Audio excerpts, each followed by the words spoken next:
রাসূলুল্লাহ সাল্লাল্লাহু আলাইহি ওয়াসাল্লাম বলেছেন, পূর্ববর্তী জামানার তিনজন ব্যক্তি রাতে পথ চলতে চলতে একটি গুহার মধ্যে আশ্রয় নেয়। গুহার মধ্যে যখন আশ্রয় নেয়, হঠাৎ পাহাড় থেকে এক খণ্ড পাথর এসে তাদের গুহার মুখ বন্ধ করে দেয়।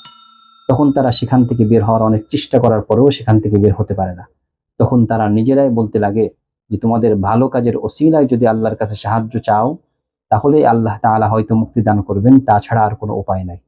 তখন তাদের মধ্যে থেকে একজন বলল, হে আল্লাহ, আমার বৃদ্ধ পিতামাতা ছিল, আমার সন্তানাদি ছিল, আমার দাসী ছিল, কিন্তু সব সময় আমি সবার আগে আমার পিতামাতাকে দুধ পান করাইতাম। একদিন একটি জিনিসের তালাশে আমি অনেক দূরে চলে যাই, সেখান থেকে ফিরতে ফিরতে অনেক রাত হয়ে যায়। এসে আমি দুধ দহন করে আমার পিতামাতার কাছে যেয়ে দেখি আমার পিতামাতা ঘুমিয়ে পড়ছে। তখন আমি সেই দুধ নিয়ে সেখানেই দাঁড়িয়ে থাকি। এদিকে আমার সন্তানরা ক্ষুধায় কাতরাচ্ছিল, কিন্তু আমি আমার পিতামাতাকে দুধ পান না করিয়ে আমার সন্তানদেরকে দুধ পান করানো পছন্দ করতেছিলাম না। যখন সকাল হলো তখন আমি আমার পিতাকে আগে দুধ পান করাইলাম, এরপরে আমার সন্তানাদি এবং অন্য সবাইকে দুধ পান করাইছি। হে আল্লাহ, এই কাজটি যদি আমি তোমার সন্তুষ্টির উদ্দেশ্যে করে থাকি, তাহলে আমরা যে বিপদের মধ্যে পড়েছি এই বিপদ থেকে আমাদেরকে মুক্তি দান করো। তখন গুহার মুখ থেকে পাথরটা একটি সরে গেল, কিন্তু এই পরিমাণ সরল যে সেখান থেকে তারা বের হতে পারলো না। এরপরে দ্বিতীয় ব্যক্তি বলল, হে আল্লাহ, আমার একজন চাচাতো বোন ছিল, তাকে আমি খুব পছন্দ করতাম, সে আমার খুব প্রিয় ছিল। তাকে আমি আমার সাথে একান্ত মিলিত হওয়ার জন্য বলি, কিন্তু সে প্রত্যাখ্যান করে, সে বাধা দেয়। কিছু বছর পর খুব কঠিন দুর্ভিক্ষ দেখা দেয়, তখন সে আমার কাছে সাহায্যের জন্য আসে।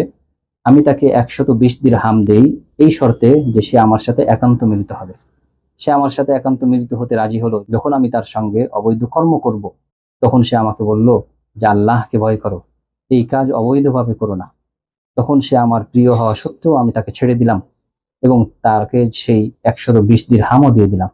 হ্যাঁ আল্লাহ, আমি যদি এই কাজটি তোমার সন্তুষ্টির উদ্দেশ্য করে থাকি, তাহলে আমরা যে বিপদের মধ্যে পড়েছি এই বিপদ থেকে আমাদেরকে মুক্তি দান করো।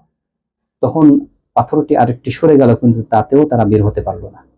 অতঃপর আরেকজন ব্যক্তি, তৃতীয় ব্যক্তি, সে বলল, হে আল্লাহ, আমি একদিন কিছু মজদুর নিয়োগ করি কাজের জন্য।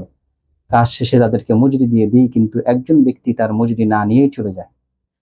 অতঃপর আমি তার মজুরি বিনিয়োগ করি, সেই মজুরি থেকে অনেক সম্পদ অর্জিত হয়। কিছুকাল পর সে এসে তার মজুরি দাবি করে।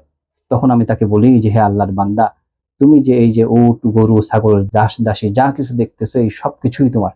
তখন সে বলে, হে আল্লাহর বান্দা, তুমি কি আমার সাথে হাসি ঠাট্টা করতেছো? তখন আমি বললাম যে, না, আমি হাসি ঠাট্টা করতেছি না, এই সবই তোমার। তখন সেই ব্যক্তি তার সবকিছুই নিয়ে গেল, একটাও আমার জন্য রেখে গেল না। হায় আল্লাহ, আমি যদি এই কাজটি তোমার সন্তুষ্টির উদ্দেশ্যে করে থাকি, হায় আল্লাহ, তাহলে আমরা যে